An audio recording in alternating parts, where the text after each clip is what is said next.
Welcome to Eyes and Teeth, Voices of Variety. Adam Daye had a lovely start to his career knocking on the door and taking mail to the Delfont family at the Palace Theatre in London to treading the boards at Butlins, where he started his impressions at Minehead, taking him to his TV debut in Who Do You Do? Today we talk about Andrew O'Connor, Derren Brown, Ronnie Barker, Jimmy Cricket, Michael Sheen, Victoria Wood, Chubby Oates, Duggie Chapman, Ray Allen, Roger the Courcey and Keith Harris. Adam, married to the lovely Marilyn Hill-Smith of Friday Night is Music Night, is now retired, but pops out to see friends and support shows now and again, and it's been nice catching up with them both recently. You can hear some of our catch-up here on the penultimate edition of Season 9, Eyes and Teeth, Voices of Variety. Welcome, my friend, Adam Daye.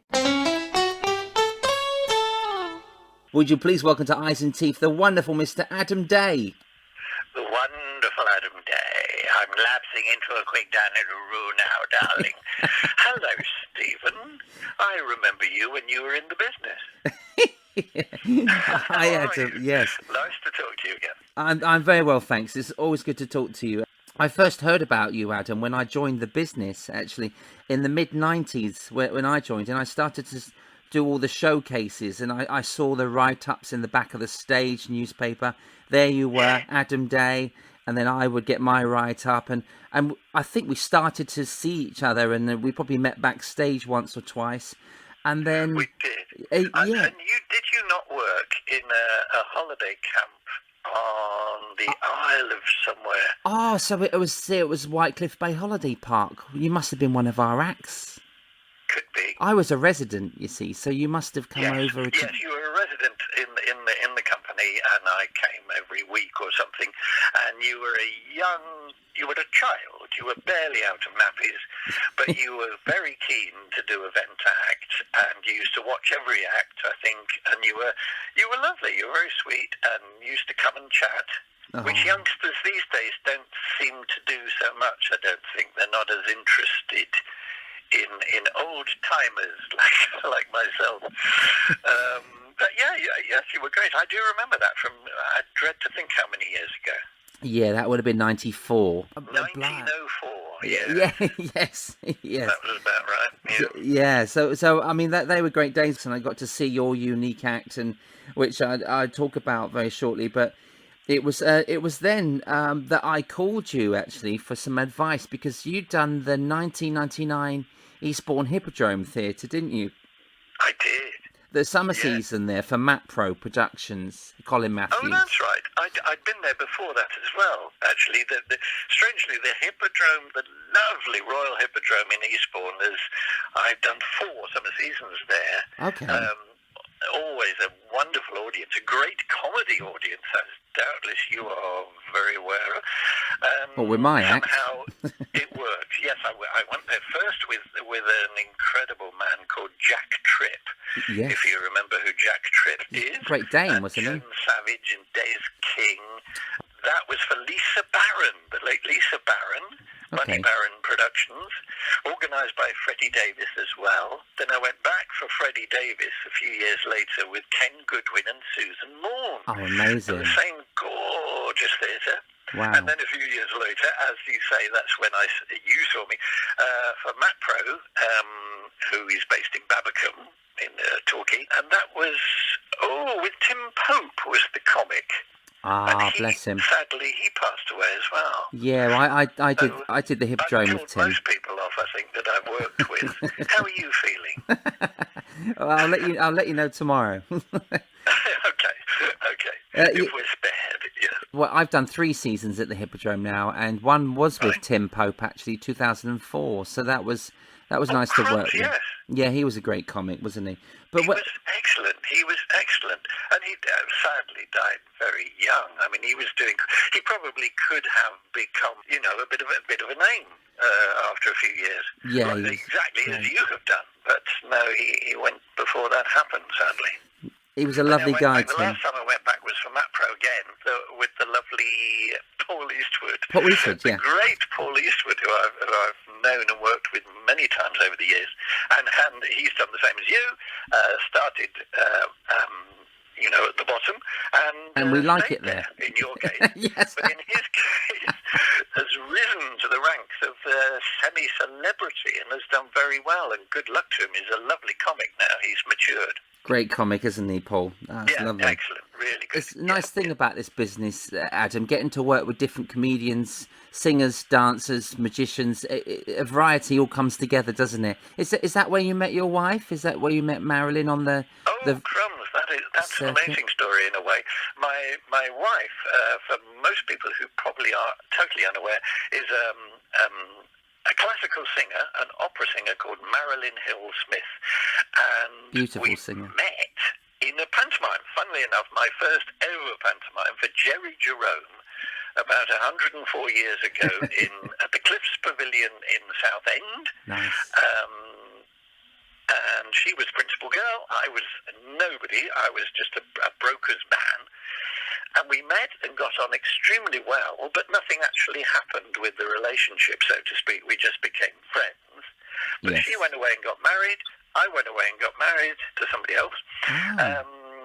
Years and years and years, like literally 20, 30 years after that, I saw a poster of her when I was doing a pantomime at Croydon at the Ashcroft Theatre. Yes. I suddenly saw a poster of her doing Friday Night is Music Night at in the halls, Okay, Croydon, Fairfield Halls. Was Fairfield Halls.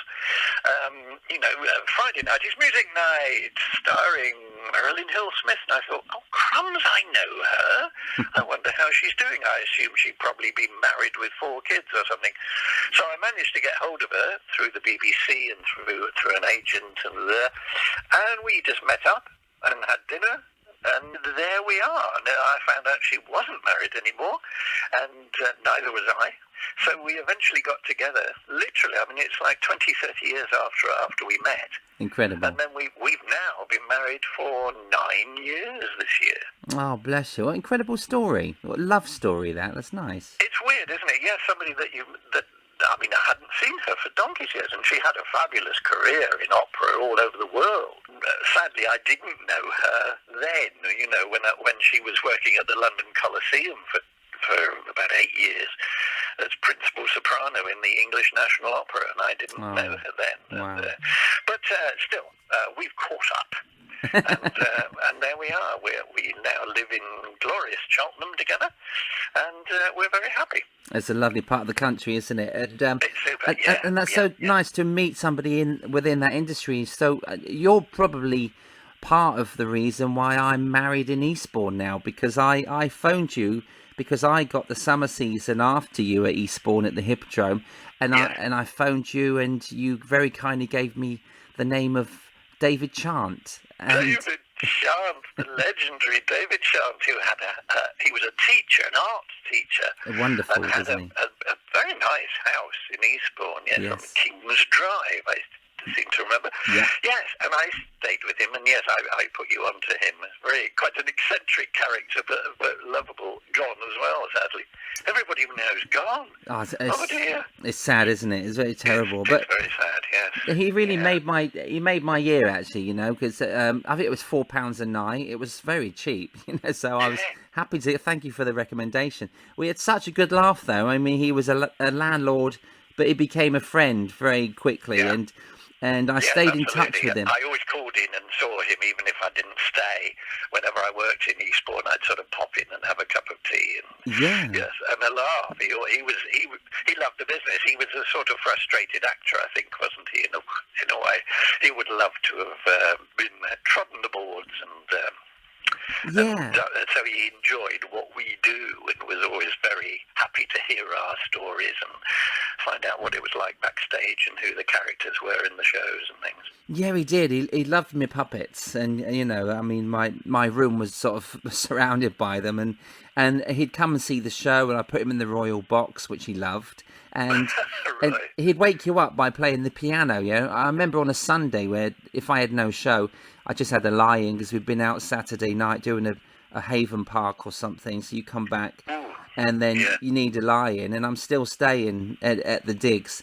And I remember being woke up by the piano, and he'd knock on the door, and he'd use some very expletive words to say, come down these stairs, Mr. Hewlett, your roast dinner is ready. I didn't even know he was making me dinner, but he was such a great host, though. I remember... He was a great host. You don't get characters, B&Bs and like guest houses that have got those characters anymore, do you? I mean, the business started to slow down and all those closed down and the characters went away. The work situation has changed. I mean, you used to go up to the northeast of England or something to do a week or a fortnight in clubs up there and stay at famous local digs up there, and there would be half a dozen other acts doing the same kind of job you were doing. So it would be camaraderie and characters that ran these strange places. Yes. And they were cheap. They were cheap, as you said. I mean, I remember staying with David Chant, as you were talking about, in Eastbourne, and I think first season, I had a single room at the back of the house, and I think that was £20 a week. Wow. And then when I went back, whenever it was, a few years later, he said, you can have the double. You can have a double. But I do have to charge more. That's £24 a week. Bless him. Push the boat out. He was Damn the expense, and I had the double room. He was still on the old decimal, wasn't he? You can't believe it, can you? Yeah, he was still playing on the old decimals, I think. But shillings and pence it was. That's right. He was such a lovely guy, and it was very sad that we lost him. And I went to see him in the last week, and I visited him, and I knew that he was in a bad way. And I went to his service, and he had the beautiful black horses driving, in a horse and cart, driving down King's Drive. And I think he would have loved it, because he hated traffic.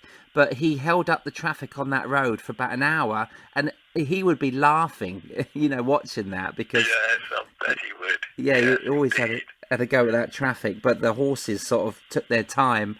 But it was stunning the way he left us, It was a lovely service. Did he arrange that then before he passed away? He did, yeah. He arranged it. Yeah. And his cousin Christine in Eastbourne here, she's still here. She helped with it as well. But it was a great send off, and he would have loved that. So yes, indeed. Ice and Teeth. I had a great season that season. I ended up with a dancer by the end of the season, and 20 years later, I'm still in Eastbourne. I didn't leave, so it's your fault. And are you with the same dancer? Yes. I still can't dance. Yes, Nina. Wonderful. Oh, that was the dancer that you met up there. Oh yes, it was. Yeah, I'm very loyal. So so we've got two daughters here. They go to Eastbourne schools, and I've worked all the clubs, all the theatres here, and it's time to move on and try another venue. So, yes, indeed. Yes. Well, you upset them in one, and you have to keep moving on, don't you? Yeah. Oh, you do know me. I do know you. Although, I mean, you've done incredibly well, haven't you? Going to America and doing tours and things with the Osmonds and stuff like that. I mean, amazing. Yeah, that was a dream. That wouldn't have happened without Britain's Got Talent. And if you do a show like that, sure. which I'll get onto, because you done your versions of BGT back in the 70s. But if you do get a show like that, you get to open doors, don't you? And you get to tour with people, which you did as well. So it's nice to have that opportunity. Yeah, I did get to do America for 2 Christmases, and I worked in Canada, and that was just because of that TV show and YouTube. So it kind of opens up a whole new kind of genre of work, which was amazing. But I want to talk about you today, and you started in Butlins, did you not? Oh, I did, yes. Don't worry about the year. I went to Butlins I was desperate to get on the stage. I was very shy. I'm very shy, strangely enough, by nature. But at school, sort of one of the only things that I kind of excelled at was drama. I did a couple of plays and school reviews, and suddenly, people were laughing, not at my acting, but at the review bits, the light-hearted sketches. And I thought, ooh, I like this. And I went to see variety shows when I was a child. My parents, luckily for me, took me to see lots of summer shows, pantomimes and things. Every year we went to Bournemouth and saw the pantomime there at the Pavilion. And in the summer, I remember going to Llandudno. We toured around during a summer holiday, and we went to the Arcadia Theatre, as it was then, in Llandudno, North Wales. Right. And who did I see? The fellow that was in Heidi High. Paul Sheen? He was looking after the horses. Oh, crumbs, I can't think of his name. It's not Again, he's passed away now, but okay. Anyway, he was a comedian, a well-known comedian. Was at it the time, Felix topped the bill in Bonus? this summer show, and he was on and off, got lots of laughs, and I thought, that's for me, I think. Okay, wow. So Nice. I didn't know what to do. I was still at school, so I went and got a job in London in a shop, just working in a shop in Oxford Street. Hated it, but it got me into London. So then I went round the theatres in London thinking, I've got to work in a theatre. I want to go on the stage. What can I do? And I started at the Palladium. I thought, start at the top. Just walk into the Palladium and say, can I have a job? Not on the stage, obviously. I knew that wouldn't happen. Yeah. But I saw the manager and he said, oh, crumbs, I'm not going to, you're a public school boy. I'm not going to give you a job here. It's ridiculous, as a cleaner or whatever. That's ludicrous. So he turned me down. So I went round again. The next one I went to was the Prince of Wales Theatre in Coventry Street. Yes. I literally again walked in the door and said, have you got a job? Anything at all? Saw the manager and he went, actually, I do need a doorman. We've got an old guy who is the doorman, but I mean, he is in his 70s or something, and we could do with a younger lad. At the time I was 17, to take the mail around and generally be around and open the door for people. Yes. So I did that, and I had a little uniform and a little cap with POW, Prisoner of War, or Prince of Wales, as it was in fact. So I was the doorman of the Prince of Wales, and luckily upstairs I'm taking forever to tell you all about this. I hope you don't mind. Take your time. I love it. Was Leslie Grade. He was in the building. Of the three brothers, the Grade brothers, Bernard Delfont, Lou and Leslie Grade were three brothers who ran Lights Entertainment for years and years and years and years. Of course. And so Leslie Grade and all his minions were upstairs, and all the stars used to come in to talk to him and sign contracts and things and talk about their summer shows and whatever. So I met everybody. I opened the door for all the Tommy Steele and Billy Dainty and Val Dunigan and people. Wow. All these people came in. It was fascinating for me. The youngster going, wow, these stars. Danny LaRue came in to rehearse for his show, which was going to the Palace Theatre, and I used to take the mail over to Golden Square, where Bernard Delfont had his offices at ABC. Okay. Yes, ABC, that's right. And I got a job then. I pleaded with one of the people up in Leslie Grade's office, a fellow called Peter Roberts, to say, do you need staff at the Palace Theatre when Danny LaRue opens? I could be... So I was a doorman at the Prince of Wales in the daytime, went up the road to the Palace Theatre, and I was a stage hand on the crew backstage at the Palace when Danny LaRue opened at the Palace. This is in 1969, I think it was. Brilliant. And I was there for about a year, and the comic on that show was Roy Hudd. Wow. And who was lovely. Yeah. Sadly, we've just lost him last year. Yeah. And I used to chat to him and pester him and going, I want to go on the stage, Mr. Hudd, can you advise me? And he was so sweet. He used to invite me into the dressing room and chatted away. And he suggested, because he'd started as a redcoat, and he said, try Butlins, go to Butlins, it'll give you a great grounding. So I got hold of Frank Mansell in Oxford Street, who was then booking everything for Butlins, and got a job. He gave me an interview and said, right, you're a redcoat next summer in Minehead. I went to Minehead. Okay. Yeah, and I became a redcoat for one summer, and of course had to be in the shows. I again pleaded with the compere fellows. I want to go on the stage, I want to go on the stage. So suddenly, after a few weeks, he said, right, 3 minutes, next Wednesday, the redcoat show. And I panicked and went, oh, what am I going to do? And the only thing I could do was impressions. So I did one or two terrible impressions, I suspect. But that got me started in a huge theatre of 2,000 people in the Gaiety Theatre, Butlins, Minehead. Suddenly there I was, going on doing me Harold Wilson, and there we were. That started me off. What an incredible story. I mean, you were saying at the beginning of this how shy you were, and then you just walk into backstage theatres and these offices asking for jobs, and it got you further and further and further. And then you ended up in Butlins, and you've just done a whole year. What an amazing story. I love that. And how did you overcome... It's an odd thing about many people in the business, isn't it? That in fact, although they go on stage and do what they do, sing, dance, ventriloquial or whatever, they are off stage very often, and certainly with actors too particularly, are inclined to be quite reclusive and shy. Yes. And they go on, certainly in my case, going on and doing impressions was hiding. It was a way of being accepted. I could go on and do something and people went, yes, you're very good, we like you, which was what I needed emotionally to be liked. We all want to be liked, I guess, especially when we're young. But I would hide. It wasn't me. It wasn't my little Adam Daye going on and saying, hello, here I am, please like me. It was me going, please like me. Here's somebody I can hide behind and you like them. I'll do an impression of Kenneth Williams and I hope you like him. Yeah, it's a character. You're hiding behind the character. Same for ventriloquists. And, I mean, you do in a different way, but you've got characters with you, with your puppets, so you're kind of you've got help, you've got backup. If they don't love Steve Hewlett personally, no one does. If they do or they don't particularly, then you've got a mate next to you who's going to take the mickey out of you, and you've got banter with him, so hopefully they like him as well. Yes. Yeah, definitely. And that's how I sort of grew up, completely shy. I remember being so shy, and I hid, behind the teachers. I was a teacher's pet, and, I was in a cage at the back of the class, all those gags.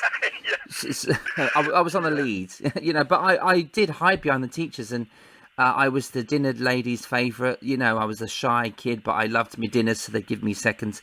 But I grew up actually being so shy, not being able to approach people. But when I had the characters, I just came out, and my parents couldn't believe what I was going into, because I'd never been up front, an extrovert, I've always been an introvert. And it kind of helped, helped bring me out of my shell. And it weren't until my mid-20s I started to come out my shell.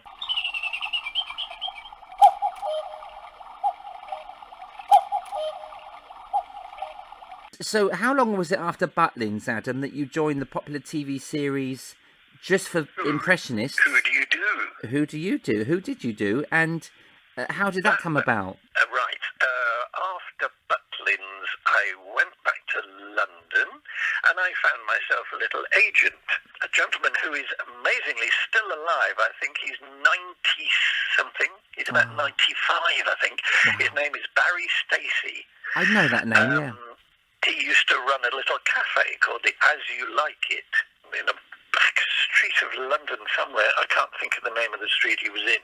Anyway, I used to pop in there and see him, and he was there as a character for you. If you've never met Barry Stacey, extraordinary character who had loads of people on his books and used to find work for actors and act turns, and he was really, really good for me.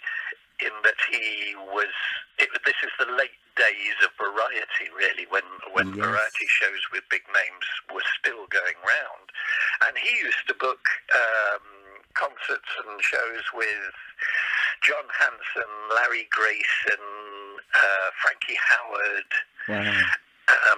And he would put, the whole show on, and I was in the supporting cast. I was usually the compere. Okay. So I got to work with these wonderful people and watch Frankie Howard work over and over again. An extraordinary character. And Barry Stacey, got me an audition. He said, daughter. He called everybody daughter. It was an outrageous character. It is an outrageous character. They're doing a program about impressionists. They want all impressionists. So you must go off to the studio's London Weekend Television, as it was then. Yeah. Where was it? Wembley were the studios. And I went up there and auditioned for Barry Cryer, Dick Vosper, both wonderful script writers. Yes. And the director was a guy called John Schofield, who was head of Light Entertainment at that time. All right. And I don't know what I did. I did a few voices for them. I did Danny LaRue because, having worked at the Palace backstage, just watching Danny work. And they were intrigued because Dick Vosper and Barry Cryer wrote the script for Danny LaRue at the Palace. So they went, oh my goodness, that's marvellous. Does Danny know you do him? Which he didn't. And he never did find out, I think. But anyway, and I did that and they went, oh great. And they kind of said, yes, we can definitely use you. And it was a show, Who Do You Do, which was all impressionists, but it was all cut up. It was a bit like the comedians, where they would film people doing 10 minutes or whatever, and then cut it to shreds and put it in little bits and stick it all together again, edited to its nth degree. Yes. But I was on 2 or 3 of those in the first series, and then they asked me back to do another series. And then years later, I did an audition, and I didn't even know it was going to be for John Schofield, who kept hold of the name. He owned the name, Who Do You Do? And he put on another show for Carlton Television called Now, Who Do You Do? Right. And so I did some of them as well. Oh, Again, brilliant. with wonderful people like Paul Melba and Peter Goodright, Daly and Wayne, Freddie Starr. The first lot of Who Do You Do was with Freddie Starr. That was his first big television series. Really, it must have been a great experience. Unpredictable and scary. Yeah, yes. But nice. I mean, he was extraordinary in that he was probably quite shy as well, and you wouldn't believe that of Freddie Starr, would you? But No. I remember going into a studio once, and he was sitting there all on his own, empty studio, and I just sat next to him and chatted, and he was like you and I chatting now, just an ordinary guy saying, how you doing, where you working, what's happening, chatting away about anything and everything. Really ordinary and lovely. Oh. Somebody else walked into the room, into the studio, and he became Freddie Starr. Really? I've got to be outrageous, do something funny, make people laugh, and then he would get crazy, a bit crazy. Yeah, that's crazy, isn't it? It's like a persona that would just, like a Jekyll and Hyde type thing that would happen. Yes, it is. So that's and strange. It's quite scary, because once you see him go into this and be weird and jump on chairs and sort of be odd to somebody who's quiet and shy as myself, you think, why are you doing that? 2 minutes ago, you were just talking to me about, your mother or something. Yeah, it's crazy. There you are. That's what some people are like. And he was very unpredictable. Yes. And a bit dangerous. And I think, television costs a lot of money. So they really don't want somebody who's going to go off the script and do something crazy and unpredictable and smash plates over somebody's head because it looks funny. And they'd suddenly have to do it all again and think, whoa, this is costing a lot of money. Please behave yourself. Discipline, isn't it? And you didn't have that, sadly. Discipline, Yeah, and I guess with the Jekyll and Hyde thing, I mean, he sat there talking to you, and so with one person, it's a conversation.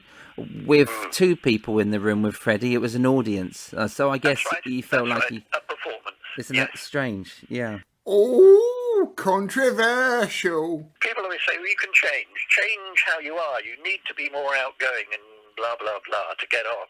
But you can't change your inner self. You are who you are. And if you are shy by nature, you will always be shy by nature. Yeah, you cover it up as much as you can, and you sort of put on this extrovert mask, but it's not really you. No, it's not. It's and again, at the end of the day, it's an act that we're all putting on, isn't it? And that's right. And that's right. It's only your wife I really. love it actually. I love watching actors play a lovely character in a drama or something, and they're a wonderful character with a great accent or something. Yes. And then you see them interviewed maybe on a Wogan or a Graham Norton, on a chat show, and they are completely different. It's and wonderful. I love that. Yeah, I do. Oh, you're a great actor. I love the fact that you're so different. It's fascinating, isn't it? I think nowadays, I mean, get a bit fed up with some people who are exactly themselves, Yes. in a play, in a drama. They're not really acting to me. They're just being themselves. Yeah, I know what you mean. And so on Who Do You Do? Was there any clashes at all with impressions? Was there any conflict with someone else wanted to do Billy Connolly or Alan Wicker and someone else? Well, no, because Was it it all would all be pre-scripted? arranged beforehand. Obviously, they would put you. They would decide who they wanted you to do, Okay. and who they wanted everybody else to do. So, I mean, within a series, you could have a couple of people doing the same character or two, but they would space it out and edit it away so that you were never together. The only thing they did do with Peter Goodright, for instance, he did an incredible Derek Guyler impression. If you remember Derek Guyler. I know the name, yeah. So they got Peter on doing Derek Guyler, and then they got Derek Guyler to walk on next to him and start talking to him. Oh wow! And that was amazing because you could hardly hear the difference between the real thing and Peter Goodright. So they did that, but no, nobody ever argued about. Oh, I want to do that. It would all be prearranged before you ever got there of who was doing what. Yeah, and they wrote little sketches. Barry Craddock Hospital wrote. Say, from my point of view, I did Kenneth Williams particularly. That's what they wanted. That's my first one and my probably best one that I ever did do. And they would write little sketches for Oh, that's Kenneth nice. Williams. Yeah, your script writer's on board. That's good. Yeah, absolutely. That's Which amazing. I've never had all my career. I've never had anybody write stuff for me. It must be wonderful. I read people's biographies, like Frankie Howard, for instance. They go, and Eric Sykes wrote the entire series for him, and you think, wow, that must be wonderful. Yeah. To have somebody go, here is all it is. What do you think? And learn it. Must be great. Yeah, I know, because Eric Sykes wrote for the Educating Archie radio show, didn't he, for Peter Brough and Archie? So he was well in with the writing and BBC radio. So he went to television and he was That's just... a peculiar thing, wasn't it? Educating Archie Andrews, Peter Brough. Yes. Doing ventriloquism, which you know a little about, I believe. I heard malicious rumours. And doing it on radio. Yeah, I'm better on radio than I am. Yes. You're too tall. You're a bit tall for radio, but yeah. I mean, it is a ludicrous idea, isn't it? It's like a magician on radio. Yes. Bit odd, but yeah, but it works back then. I guess there wasn't as much TV, was there? So I guess it did work back then with radio and the character. Yeah. If the character was believable. I worked with Peter Brough. Did you? 1,000 years ago at Liverpool Empire, would you believe? With wow. Duggie Chapman in a musical thing, and Peter Brough and Archie Andrews were top of the bill. Oh, that's amazing. And bless him, I mean, he was a nice man, but he was a terrible ventriloquist because he never had to be good. He was a businessman, really, wasn't he? Yeah, Beryl Reid was touring with him, and Beryl Reid was in the wings, and Peter Brough says, Beryl, can you see my lips moving? And she says, oh, no, Mr. Brough, only when Archie's talking, Oh, lovely. Yes. Because you could, yes, he was terrible. Yeah, it's a shame. No. It's amazing because when I was in my teens, I just wanted to be on television, and I turn it down now. I've had some silly offers, and so I don't do everything. But I would have taken it, if I was still a teenager. I went on like Barrymore's My Kind of People, Pot of Gold with Des O'Connor, the Big Talent Show, and Five's Company. I'd done a daytime one, and then I ended up on Britain's Got Talent. But if you go back 20 years, you took on Opportunity Knocks and Starburst, Rising Stars. So you've done a few talent shows in your time. Can you tell me about those days? Yeah, I think I was never pushy, unfortunately. I mean, I did a couple of pantomimes with Bill Maynard. You remember the wonderful actor Bill Maynard? Greengrass, and yeah. He said, "Go and live at the BBC." He said, "Push yourself. You're quite a good act. You're all right, but be an actor. Much easier than doing an act, a variety act. Be an actor. So just go to the BBC, live in the bar, and buy people a gin and tonic. Meet everybody, talk to everybody, pester them. But I can't do that." No. He was a very pushy person. Yes. Bill Maynard, he would push himself forward and did it extremely well. But I couldn't do that in a million years. No. Being such a shy character. So doing the odd little television thing was good for about 10 minutes, but I never was able to get an agent out of it that would push me on and get me something else. Okay. It sickens me when I read about somebody that said, I did this little thing, and luckily some huge agent happened to be in there looking at somebody else, saw me and went, I think I'll put you in Las Vegas next week. That just didn't happen for me. I did Opportunity Knocks. I just auditioned for it, and they accepted me, and I did okay, and I think I won the week I was on, did very well, but I didn't have an agent, so nobody said, come on, you want to use my guy who's just won Opportunity Knocks, you need him in your summer show with Val Doonigan, that's what you need. You needed someone to push you. People to push you in front of. Yes. Rising Stars, again, another one I auditioned for, and they went, Barney Colahan it was that produced that, who did The Good Old Days. Remember that wonderful series, The Good Old Days, from the City Variety Leeds. But he did Rising Stars at the ABC Theatre in Blackpool, which was compared by Lenny Bennett. Do you remember Lenny Bennett, the comic? I remember Lucky Ladders, yes. Yes, that's right. And an act that was on with me the day I did it, there were about 8 acts, or 8 of us on one day, and one of them was The Great Soprendo. Oh, yes. Great magician with this character called the Great Soprendo, as he spoke with an accent and everything. And he had his wife with him, and I didn't know who he was or who she was. Right. And this woman was with him and chatting away, and we were talking at the ABC Theatre in Blackpool, and I went, do you know what? You don't half remind me of Victoria Wood. Idiot that I was. And of course she said, well, I am Victoria Wood. Oh my God, I felt so stupid. Oh, bless. I got to work with her once after that, properly knowing who she was. And she has always been a great hero of mine. I think she is one of the most brilliant writers of comedy that we've ever had. Just stunning. Yeah, she was incredible, wasn't she? I love her work. Me and my wife have been catching up on The Dinner Ladies, which, and I know you would have loved to have been in a sitcom, and you would have been perfect in Dinner Ladies, wouldn't you, Adam? You'd have loved that. That's the sort of thing. I should have been an actor. I always wanted to be an actor, really. Yes. But never, everybody said, there are a million actors out of work all the time. Don't do that. Stay with variety. At least you get a job here and there, which I did. I made a living at it, for goodness sake, for 30 years plus. Yes. So that's as good as it gets, yes. Anyway, Rising Stars, what else? I knew a fellow called Andrew O'Connor. Oh, yes. Do you remember Andrew O'Connor? Yeah. We did a summer season in Rill 1,000 years ago. And he was a young 17-year-old young magician of the year.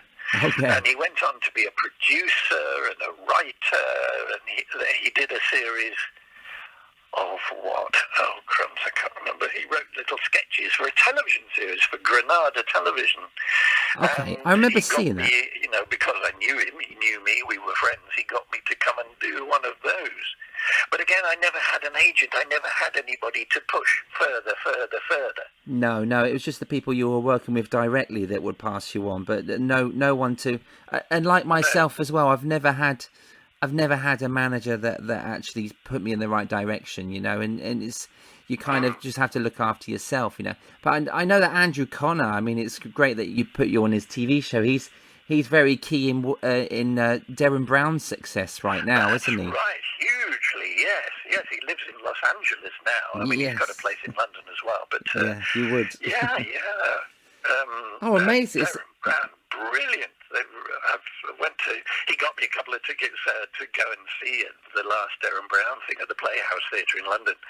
Absolutely superb. Oh, Very nice. clever man. Yeah, I've had some ticket. I've been trying to see Derren for 10 years with my wife Nina now, and Right. we actually got tickets for 2020, and it's been moved 3 times now, so we still can't see Derren Brown, but we'll get there. But You will love it. I mean, how he does it, I don't know. yeah, I can't There wait is to see no it. such thing as magic, but you almost believe there is when you see how clever he manipulates the audience. Oh, definitely. When you think it's all gone wrong, right at the end of the show, it's all revealed to be correct. It's so clever. I love that. And in so many TV shows they put on together, it's just so clever, isn't it? It certainly is. Yeah, cool. I've never been inventive in that way. I suppose because I've always done impressions that I'm a copier. You know, I see people and go, oh, I like that, and I sort of tune into them like I do with accents because of impressions. On me, if I'm with a Liverpudlian, I'm inclined to start talking a bit Scouseish and Scottish and Welsh and whatever. I sort of tune into them, and I'm not meaning to take the mickey or anything. I just love the different Sometimes sounds, it's natural. and I kind of almost inevitably tune into it. Yes, my wife Marilyn often says if I answer the phone to somebody, I happen to know, like a wrestler, he's retired now, superstar Mal Sanders, and I've known him for years. We worked together in an after-dinner thing. I did a cabaret and he was a guest and all that. And I used to go and watch the wrestling. My dad used to take me to wrestling in Cheltenham and all that, and I kept in touch with Mal Sanders. But he's a lovely guy, but he lives in Eastbourne, funnily enough. Oh, okay. That's strange. And he was born in Croydon, I think, and he's kind of broad, a bit like, talks a bit like that. And he's lovely, and he phones up and goes, hello, mate, how are you, all right, and all that. And he's chatting away. And I inevitably, when, if I answer the phone to him, I will start going, yeah, all right, Mel, that's right, yeah, well, I went down there. And Marilyn can say, was that Mel Sanders on the phone? Even though she has no idea, hasn't heard him, but she knows because I've kind of tuned into his way of speaking. His dialect. Who I'm talking to. Oh, that's brilliant. That's clever. Yeah, it's great, isn't it? And I love Scouse. I mean, my first wife, I've been married hundreds of times. 3, actually. But my first wife was Liverpudlian. And I loved that because she was my little Cilla Black, and I tune into that. I love the Scouse accent. Grease. Oh, it's amazing. Some great comedy people come from Liverpool, don't they, as well? Extraordinary place for comedy, isn't it? Yes. Funnily enough, Ken Dodd, who is an idol of mine as well, was a Scouser, but he didn't sound it. No, he didn't sound remotely Scouse. But he lived there all his life. Do you know what? I was supporting Ken in Leicester once, and my friend was talking to Ken outside with myself, and my friend was from sort of Newcastle area, Sunderland, I think, and they were talking about. I was just sort of standing there listening to their conversation about the boats that were built they were kind of built.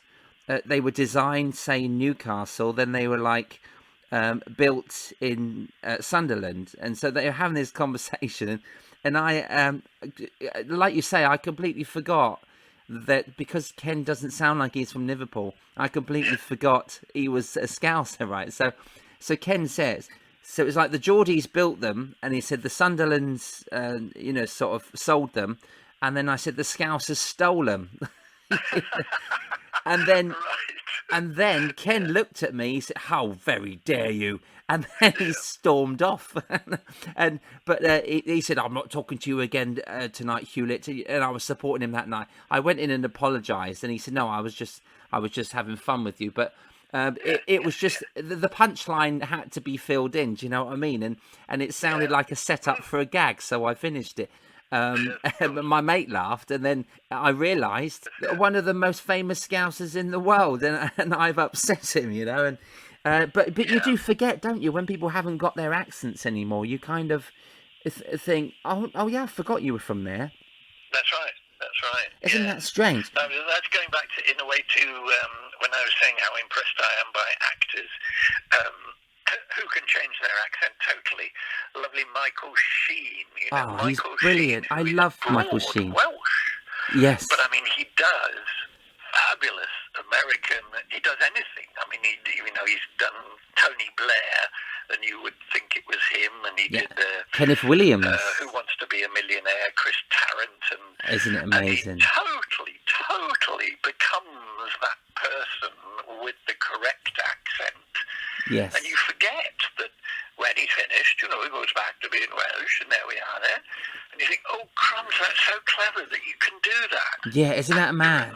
And I saw him as Kenneth Williams on a drama, and it's just that how is Michael Sheen... He morphs into these people. So is he an actor or is he an impressionist? Because he's doing what you want to do, because you wanted to be an actor, and how has he done that? He's so good at his imitations. Yes, if I could have been anybody, if you said who would you really feel you'd like to be, so to speak, it would be Ronnie Barker. Oh, yes. Who was just a total genius. Yes. At both writing and performing. I mean, crumbs, what he wrote doesn't bear thinking about. He wrote practically all the two Ronnies, didn't he? Yeah. Well, not the whole, but he's genius. Quite a big proportion. And his characterizations are just fabulous, and I would love to have done something like that. Yes. Oh, incredible. But if Porridge. His character in Porridge. It's great, wasn't it? Yeah. He was so good, but so funny, and he was visual as well. I love what he'd done with his face, Ronnie Barker. He was... Yes. He's, well, not just the scripts. He was just a great actor and very funny man. Great. Drag, which he apparently didn't enjoy doing particularly. Neither of the two Ronnies enjoyed it much, but as a woman, he would play Queen Victoria or something, and the face was just, everything was perfect. It was almost totally believable. Oh, contributional. If we can go back to Ken Dodd as well, I mean, you worked with Doddy and you became his voice man for Ken Dodd's Palace of Laughter on Radio 2. That's right, yes, I did a club with him down in Bridgewater or something in Somerset. All right. 2 nights or something, and he suddenly said, can you, listen, young man, can you do a Welsh accent or something? And I said, oh, I think so. Do a bit of that if you want, yeah? Yes, and he suddenly said, Anne, that's his wife, who was then partner. I think we found our voice man. And I did several radio shows with him on BBC Radio 2. The Ken Dodd's Palace of Laughter, because he went round all the little tiny theatres, nearly all in Cheshire, which was handy for him because living in Liverpool rather, they were local-ish. Yes. Yes, and he would arrive always with a huge pile of scripts for a 28-minute programme. He arrived with 4.5 hours worth of material. Right. And we'd fumble through it and deciding he would decide obviously what he was going to do and what we weren't going to do, and then it would be edited down, I guess, afterwards. But yes, fascinating to do little characters and things, and he was lovely and a great performer. Oh, wasn't he? He's just amazing. I've always wondered what it must feel like to walk out onto a stage and be that loved. Yes. Being a big star, in other words. Sure. So when you walk out, they play your music, you walk on, and the entire place adores you before you've said good evening. Yes. That must be great. Because, I mean, people, you're getting pretty well known now, but in the early days, and for me all the time, nobody ever knew who I was. No, you always walk out not having a clue if they're going to like you or not. You have to earn it, yeah. A sobering feeling. You think, oh, please let this go well. You have to earn their respect and their admiration, don't you? That's right. Yeah. So whereas if you become a big star, and I'm not saying that's easy, obviously they've had to earn it over years to get there. Yes. But then once they are there, I guess they're scared of then losing it. You know, maybe what if people don't like me anymore? I don't know. But to walk out and just, know that they all go, wow, we love you, must be an amazing feeling. Yeah, it must be. It must be so nice. I've had the pleasure of doing a couple of theatre tours, and I know, I mean, a few of them sold out. Some of them were half full, but I knew that they were there to see me, and that feeling of them knowing, and it's only because of the recent TV that I did do that they came, but I had a very small taste of that, and it is lovely to actually feel that, and it doesn't last long. Once you get on television, you have to stay on television, which is the hardest thing to do. So it's I could sell out venues locally, but that's as much as it goes, isn't it? But yes, it's very difficult for you, isn't it? Because if you're not on television, I mean, the public are very forgetful. Yes. If you haven't been on anything for a year, 2 years, yeah, that's it. They start to go, oh yeah, I remember him. Is he still around? They do forget quickly. Or they think you're dead. I can't think of a program that would be ideally suited to you at the moment. Crime Watch, I think, is the popular one. Crime Watch. Yes, all these ghastly reality programs I can't bear. Oh yeah, we don't watch them here. It's crazy. No. But you have done some wonderful things as a character actor as well, and I know that you played 2 leading roles in a musical for Jimmy Cricket. Is that right? Oh yes, lovely Jimmy Cricket, who I worked with several times, and he wrote a thing called Let's Hear It for the Wee Man. What was that about? That sounds interesting. Don't ask me what it was about. Oh, okay. It was Irish. Right. No, it was very good actually, but very small scale. And he said, "Oh, I think there's a part in it there for you, Adam. You could do this, and there's more." I didn't know he was sat there with you. He sat right next to me. That's at a coincidence. Isn't that wonderful? Yeah. I love Jimmy. Now there's an act I love, and he rehearses. I went to his house. I couldn't believe it. I went to his house, which is in Lancashire, and lovely house. And he said there was a microphone on a stand in the lounge. And I said, "Oh, you set up a..." He said, "Oh yeah, because what I do, Adam, I play my bit," and he pressed a button and played his play-on music. Little Irish chick. And he came on and he grabbed the mic and he go, "Ladies and gentlemen, good evening." And he did a few gags and he said, "I rehearse like that every day." Wow. I couldn't believe it because I'm terrible. I'm bone idle by nature, and I don't rehearse. I mean, I practice what I need to practice. Yeah, of course. Yeah, I don't rehearse. Yeah. Go right. I'm going to do the act now in my little office. And no, never. I never do that. Isn't that crazy? Wow. Why was I telling you about that? Because he done a musical, the Wee Man. Sorry, that's right. He wrote a musical, and we rehearsed it, and it was lovely. And I do love playing character things, and there were 2 or 3 characters in it, and a terribly complicated song. Oh, crumbs! I managed to get through it. I made a mistake a couple of times. We only did about 3 performances, I think.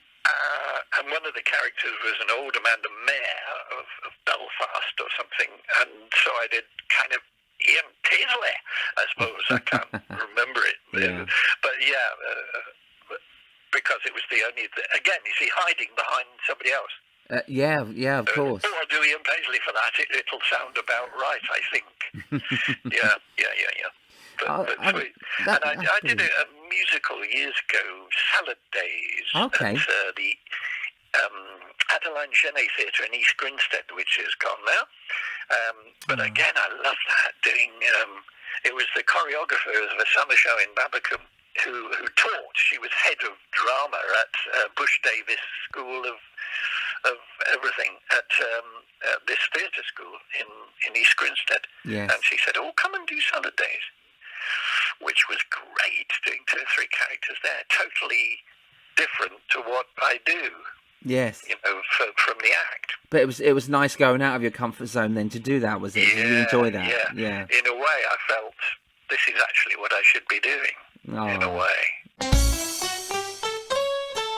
Ice and Teeth. Oh, bless. Have you done any acting?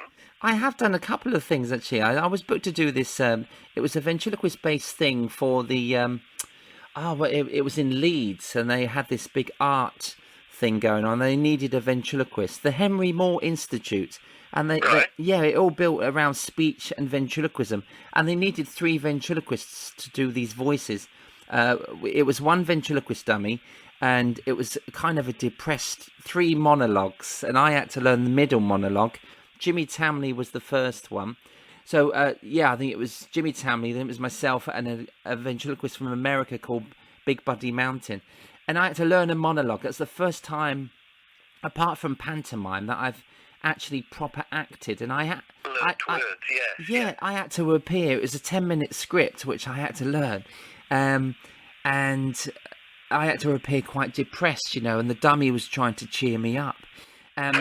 But all the 3 ventriloquists, had different monologues, and they were all different kind of depressed states, and one of them was a bit more upbeat towards the end, but I was like quite depressed, and the director from Germany, Asta Groten, she was really impressed with my part. I was really happy that I'd got through it, and we'd done it at City Varieties in the end, so we rehearsed it for 3 days. Done it on City Varieties and then had an after show party. It was incredible. It was like a 3-day contract. But yeah, so that, I've done that. And I've written a brand new kind of piece with Arthur Largo, and it's all about his life. So I'm, like he's born, and then he's a kid, he's a teenager, then he's in his 40s, 60s. And so I've got all these puppets made up. And I'm kind of playing his narrator throughout the thing. So it's kind of not a variety piece. It's more of a dramatic piece. The life of a ventriloquist dummy in 1 hour. And so I kind of had to act. I do have to be an actor in this part, which is interesting. It's interesting, and it's, again, taking me out of my comfort zone. I did get to do it last year before lockdown. And my wife, Nina, says it's the best thing I've ever done. So it's me going out of my comfort zone. But I loved it. It was different, I mean, doing the actor is... You're an actor anyway, in a way. Yes. Aren't you? Yeah, you're and very playing often characters. Comics make very good actors, actually, don't they? Yes, they do. Quite good straight actors. You see that a lot. I mean, Brian Conley's... Take away the jokes, and it's what they do anyway, really. Yeah, that's true. And that goes true with Brian Conley now, who's joining EastEnders soon, isn't he? So. Oh, that's right. Yes, that'll be interesting to see, yes. Yeah. Not that I actually watch it anymore. Yeah, no, we don't. But you can imagine him being in the Queen Vic. He goes, "Is that a pint? No, it's totally, a puppet." Yes. Speaking of puppets, Adam. Now you said earlier in this chat, you said that you've never been inventive, but you invented one of the greatest impressionist and ventriloquist acts that I've seen, and I saw you do this. And I was completely in awe because I loved the vents that you were doing.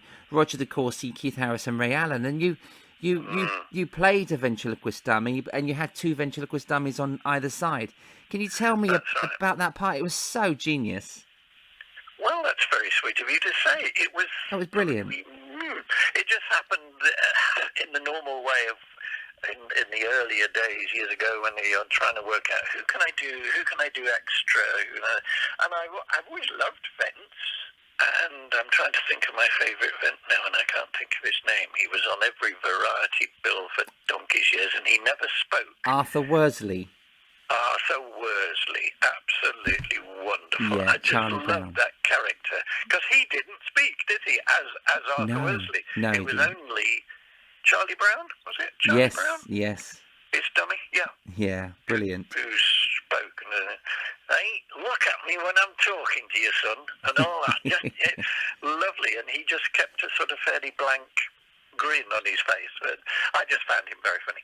But that's nothing to do with the fact that, yes, loving vents. And I just thought, this is another character maybe I could do. Who could I do? I don't know by Joe. Ray Allen was great. What a great technical vent. Master, yeah. Superstar. I thought, oh yeah, yes, I think I can do that voice. And all I need is a monocle in my eye to do that. And then I loved. I don't know. Little Orville appealed to me, and I thought I could do that voice. And then Nookie Bear. Somebody gave me a Nookie Bear that Roger de Courcey used to sell in theatres. He used to sell the teddy bear. Yeah. And a prop maker that I knew in Weston-super-Mare cut the head off and made it practical, put the head back on again, but made it practical for me to sort of just manipulate the mouth a little bit and turn the head round. Right, okay. And there we are. So I thought, oh, that's great. If I had the three of them talking, that does look quite clever. Oh yeah, it was brilliant. I loved it. And I always used to at some point, because of course I had one hand in the bear, one hand in the duck, Orville the duck, and me in the middle with a monocle in my eye, which I had to put there before I picked up the bear. Oh yeah, you're not hands-free. And then of course I always made sure that I blinked the eye and dropped, apparently accidentally, the monocle on the floor so that the bear could say, 6-4 on, he never gets the monocle back. Yeah. That's that brilliant. Was great fun. Yes. Wow. I love that. That's sort of the highlight of my act, I suppose, for quite a long time in a way. Yeah. I used to finish on that really most of the time. Oh, it was so different. It was brilliant. And I remember working with yourself and Marilyn about 3 years ago or 4 years ago at Margate Winter Gardens. And I said, are you doing it tonight? And you said, no, there's another vent on, and I was gutted that you didn't pull it in. And we also worked at the Congress Eastbourne together. Yes, we and did. And again you said, are you doing it? And I went, no. Oh, no. I can't. That would be wrong to go and do that. Oh, no, that was Duggie Chapman that put us together, wasn't it? That's right, yes it was. Yes, oh. Yes it was. Yeah, and people... I always remember doing a club somewhere yonks ago, some little social club somewhere, and it was a night of comedy. Right. One of the most frightening things, isn't it, really, when you find you're on with 6 comics. Yes. They were all slightly different. There was a woman, Patract, I think. There was a ventriloquist. I can't remember who it was. Blah, blah, blah, blah. And Chubby Oates was top of the bill. Okay, I worked with Chubby once. Very, very good comic, London comic. And he, of course, doing impressions. But it was comedy. Yeah. For everybody listening to the other one going, oh, my God, I hope he's done my joke there. Oh, no, he's done that line there. I can't do that. Yeah, you're editing as you go along. And Chubby Oates was doubling, so he was somewhere else first. And then he came to where we were, the club, and he was on then last as top of the bill. So he hadn't seen any of the other acts. Oh, no, big mistake. Well, no, it didn't matter at all, actually. He was very good. Quite naughty, and he did extremely well. But when he walked in, I said, Chubby, have you seen who's on? He went, no, mate, what is it? I went, well, they've been on, this has been on, that's been on. He went, oh, bloody hell, is there anything left for me to say? And the compere, who wasn't really he was a typical club compere who was, just, right, I shall introduce to you now, Mr. Oates. And Chubby immediately off the top of his head said to him, do us a favour, will you? Before you put me on, do a couple of gags to warm them up, would you? And the bloke went, yes, okay. I went, no, he's joking. Don't do any gags. I'm crying out loud. They've had gags for the last 2.5 hours. Blimey. But the bloke didn't realise that he was taking the mickey. Yeah. Comedy followed by comedy, followed by comedy, followed by comedy. I know, and I totally get what you mean about not doing the vent acts because there's a vent act on. You don't normally get 2 magicians or 2 ventriloquists in one show. And yeah, I was booked by... You would feel uncomfortable, wouldn't you, if you were suddenly on with,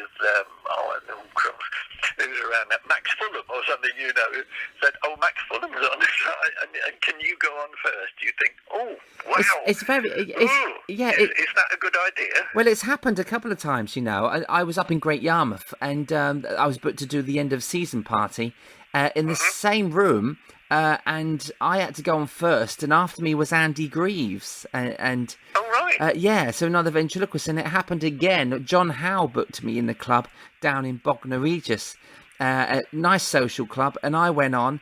There was another ventriloquist on after me. He started to use this ventriloquist called Andre Astor from France, and he had a talking dog. It was all booked, but I came through with a different agent, actually, and John Howe brought this ventriloquist in, but they didn't know what the other agent had put in, so there was no communication.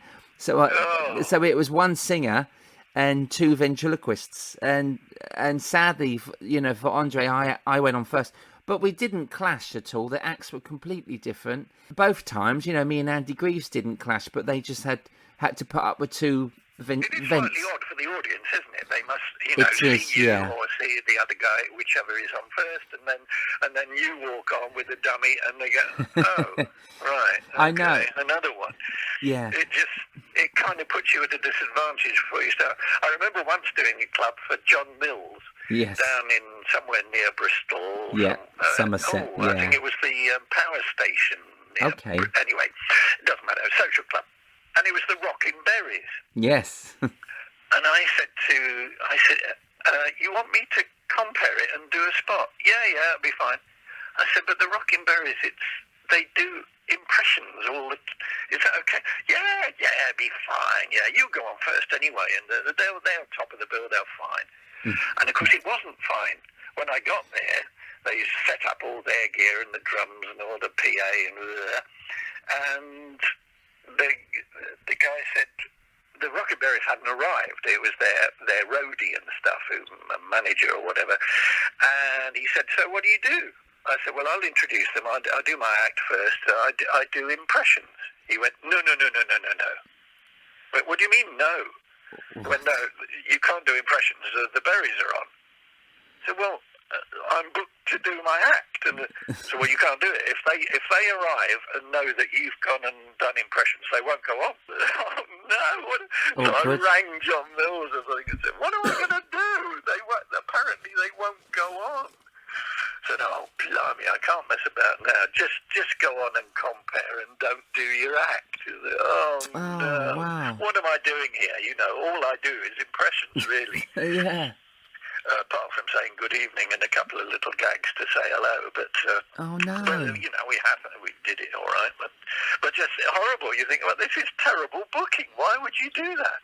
Oh, confusion. Before we go, Roy had told me a story about Sandy Powell being on a big variety show, but strangely, there were literally 3 ventriloquists on before him. And I think it may be that same thing where they never told you who was going to be on. So a vent would come on, and then another vent would follow, and then the compere would introduce one more ventriloquist. And the people in the audience would go, oh, not another ventriloquist. And this is Roy Hudd telling me, backstage in Clacton, Sandy Powell came on, but he grabbed a ventriloquist dummy, and he walked on, he went, here we go again. So, that's brilliant. But Sandy done it as a Sandy joke. Powell, what a lovely comic he was. Oh, he's great, wasn't he? Yeah. Ironically, his vent act was hilarious. The vent act with his wife, Kay White. Yes. Mistaking what the dummy had said. Yeah. No, what he said was... Wolverhampton. I'm nearer to him than you are. Yes. Wonderful stuff. Wonderful times, wonderful variety, great years. I think you had great years of variety, Adam. You got to do the cabaret venues and the clubs, and That's right. some I just television. got in at the last knockings, really, Last of hurdle. good variety in theatres, as I say, with lovely Larry Grayson and Bob with Larry Monkhouse. Grayson once in Weymouth Pavilion, and Yeah. he always had the odd gin and tonic or two. He was never drunk or anything like that, but he just had a drink or two in the dressing room. Dutch I was courage. just walking past and he went, "Come in, dear. Come in, Adam. Come here. Come and have a gin." I went, oh no, I don't. No, I don't really drink before I go on. I wouldn't dare. I said, do you always have a gin then before you work, Larry? And he went, yes, I do, dear. Ever since I found out that Moira Anderson was a man. That's a funny line. It's lovely characters. Yeah. Who have all gone? who have all gone. Yeah, sadly they've all gone. Was it? Yeah. I mean, was- there are some great acts around still, but it's different. It is very different. Oh, what's his name? This is a crooner story. It could be Frank Sinatra, but he offered his support act a drink before he went on, and the support act says, no, I don't drink before I go on stage. And Sinatra would turn to him and say, what, you go on stage alone? Oh, yes, alone, yes. Never go on alone, yeah. Yeah. It was probably Dean Martin or something who was... Yeah, possibly. Adam, I've had such a wonderful time catching up with you and listening to your stories. It's been incredible. Thank you so much. You must have. Well, I'm extremely flattered that you would think of me and be interested enough to have a little chat. It's lovely, Steve. Really, really sweet. Thank you for that. No, generally nice to talk to a friend, but to hear your stories, and we've crossed paths a couple of times, and you're always a joy to be with, and your company is nice, and it's been brilliant today. I've loved hearing about your stories, and I could talk to you for hours more, but we need to cap it at some point. But thank you so much. My great pleasure, and I hope we can actually meet up properly and have a natter in person at some point. Yeah, that would be wonderful. My puppet maker, Peter Pullen, actually lives in Stroud. Peter Pullen, he's in Cheltenham, isn't he? Yeah, he lives in Stroud now. So, I mean, if I'm in that area, I'll give you a bell. I'd love you to see you and Marilyn. I'll pop in if you don't mind. Oh, please do. Yes, for goodness sake, if you're around here, give us a ring. Yeah. If I'm allowed back on the road, of course, and then we'll let you know. Oh, crumbs, Yeah.